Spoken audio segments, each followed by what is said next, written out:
Welcome to No Longer Conformed, my online preaching and teaching ministry. We're studying the book of Matthew, the first gospel.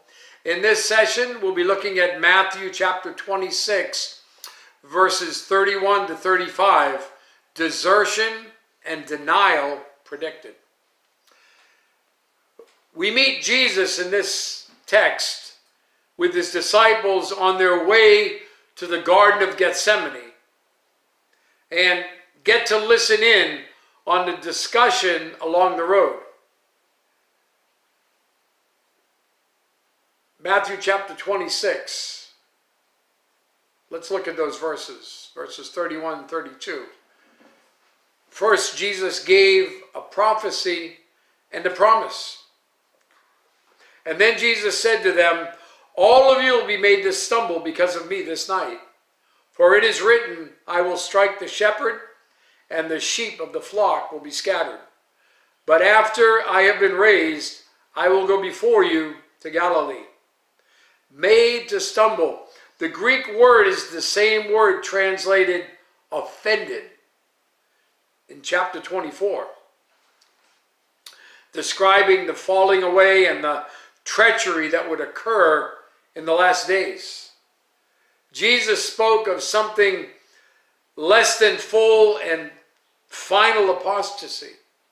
In a moment of fear, they would disown him. But he prayed that their faith would not fail. And that prayer was answered. They would all be so frightened because of what would happen to him that they would not have the courage to stand with Jesus. They would desert him. You see, Satan is always busy. And God allows trials to test the faith of his servants. Even the most committed may be overcome by temptation. We need to be prepared for trials, which can come full force in a moment. Jesus and his disciples had eaten their Passover meal together in quietness, and then the night turned into the trial of their lives. Jesus gave them hope of fellowship again after the storm passed. After I have been raised, I will go before you. Even though you'll forsake me, I will not forsake you. Even though you fall, I will make sure that your fall is not final. We will meet again in Galilee. Matthew chapter 28, verses 1 through 10. Now after the Sabbath, as the first day of the week began to dawn, Mary Magdalene and the other Mary came to see the tomb. And behold, there was a great earthquake. For an angel of the Lord descended from heaven and came and rolled back the stone from the door and sat on it. His countenance was like lightning, and his clothing as white as snow. And the guards shook for fear of him and became like dead men. But the angel answered and said to the woman, "Do not be afraid, for I know that you seek Jesus, who was crucified. He is not here. He is risen, as he said. Come, see the place where the Lord lay, and go quickly and tell his disciples that he is risen from the dead, and indeed is going before you into Galilee. There you will see him. Behold, I have told you."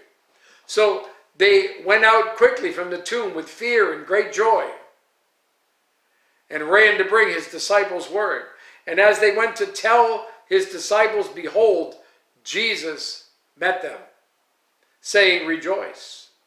So they came and held him by the feet and worshipped him. And then Jesus said to them, "Do not be afraid. Go and tell my brethren to go to Galilee. There they will see me." Jesus, listen, Jesus is ready to comfort you after you go through a difficult time. Know that. Second, Jesus' words were rejected by Peter. Look at verses 33 and 34. Peter answers and said to him, "Even if all are made to stumble because of you, I will never be made to stumble." Jesus said to him, "Assuredly, I say to you that this night, before the rooster crows, you will deny me 3 times. Before the rooster crows. Mark adds twice in his record of the event. The rooster would be crowing about 3 a.m. Peter and all the disciples insisted that they would never deny Christ. Little did they imagine that they were only a few hours away from fulfilling Jesus' words. In arrogant pride, Peter asserted that no matter what happened, his integrity would remain. And notice how self-confident he was. Peter bound himself with a vow. He would never stumble in Christ. Not only on that night, but no time ever. He presumed himself better than anyone else. This was his foolishness, to think that he was safe from temptation. Our attitude should be that if it is possible that others might fall, then I'm also in danger. He declared himself ready to die. It's amazing how far off Peter was, how he really was. He imagined that in the hour of temptation, he would come out of it better than any of them. And Jesus tells him that he will come out worse. Peter will deny him before the night becomes dawn, and he will do it 3 times. And Peter proudly said, never. Listen, we are unaware in our life what is just around the corner, ready to meet us. And we need to be aware of that. That at any moment, there are challenges that are ready to meet us on the path. Third, Jesus' words were rejected by all the disciples. Verse 35, Peter said to him, even if I have to die with you, I will not deny you. And so said all the disciples.